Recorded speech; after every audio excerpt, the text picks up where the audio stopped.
Hi everyone, welcome to the English word with Pooja Sharma. दोस्तों, आज मैं बहुत परेशान थी ये सोच सोच के कि जी जो है ना अल्फ़ाबेट, जब अगर मैं उसको गेम बोल रही हूँ तो ग की साउंड आ रही है, जब मैं उसको जिम बोल रही हूँ तो ज की साउंड आ रही है। एक ही अल्फ़ाबेट से दो दो साउंड कैसे? Why does G sound different in these two words?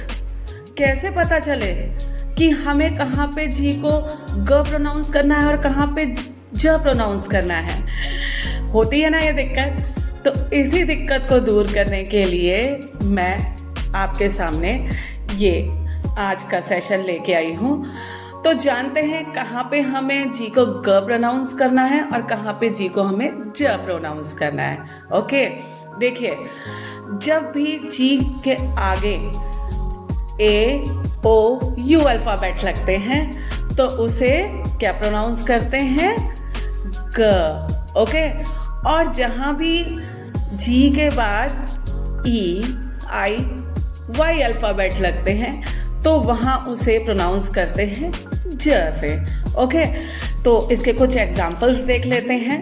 जैसे कि अगर हम बोलें जी के बाद ए वाले अल्फ़ाबेट लगाते हैं तो उसमें हमने ले लिया गार्डन, है ना। अब देखिए, जी के बाद क्या लगा? ए, तो ऑलरेडी क्या प्रोनाउंस हुआ? गार्डन, है ना। इससे आपको पता चल रहा है कि ए लग जाने पे जी का प्रोनाउंसिएशन ग से होगा। अब ओ वाला ले लेते हैं कोई, जैसे कि गोट है ना। देखिए, जी के आगे क्या लगा? ओ, और ये क्या प्रोनाउंस हुआ? ग से, तो गोट हो गया। अब ए हमने ले लिया, ओ ले लिया, तो अब हम ले लेते हैं यू वाला भी, देखें एक बार करके कि क्या ऐसा ही प्रोनाउंस हो रहा है। तो हम ले लेते हैं गन। देखा, जी के बाद हमने यू लगाया और बन गया गन, यानी कि प्रोनाउंसिएशन क्या हुई उसकी? ग से ही हुई। तो ये तो हो गए आपके ग से प्रोनाउंस होने वाले। अब अगर हम ले लेते हैं ज से प्रोनाउंसिएशन जिनका भी हो जी पे, तो उनको देखते हैं। तो हमने क्या क्या बताए थे अभी? आई, ई और वाई, है ना।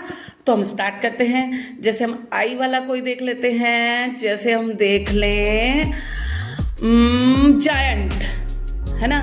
तो देखिए, जायंट GIANT, है ना। तो आपका जी के बाद क्या आया? आई आया, तो क्या प्रोनाउंस हो रहा है? ज, जायंट, है ना। अब हम ले लेते हैं ई वाला। ई वाले में हम ले लेते हैं जेल, है ना।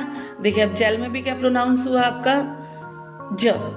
ई के बाद, ई से पहले जी है ना। जी के बाद क्या लगा है? ई लगा है। अब उसके बाद ए हो गया, ई हो गया। अब हम ले लेते हैं कोई वाई वाला, है ना।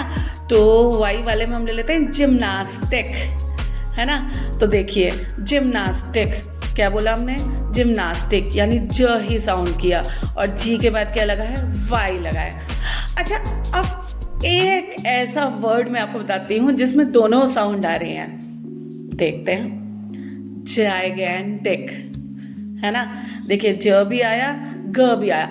अब देखिए, इसमें भी आप आराम से पहचान सकते हैं कि ज क्यों लगा और ग क्यों लगा। स्पेलिंग क्या होती है? GIAGENTIC,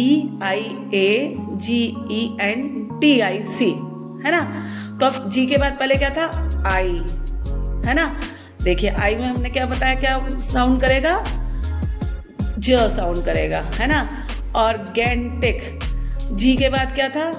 ई, तो क्या साउंड किया? वो सॉरी, ई कह रहे हैं, ए, है ना। तो ए से पहले जी लगा होगा तो क्या साउंड करता है? ग, है ना। तो देखिए, ग साउंड किया। तो इस तरीके से एक वर्ड में भी देखिए दो साउंड आ रहे हैं। तो वही आ रहा है कि अगर जी के बाद अल्फ़ाबेट आई है तो ज आया, और जी के बाद अल्फ़ाबेट ए है तो ग आया। तो इस तरीके से हम आराम से इस डिफरेंस को समझ सकते हैं। ठीक है, तो आज के लिए इतना ही। आप इसे समझिए, इस फोनिक्स को। आगे इसी तरीके से मैं और फोनिक्स पे भी इसी तरीके से अलग अलग जो डिफरेंट साउंड करते हैं बताती रहूँगी आपको। Thank you, bye bye.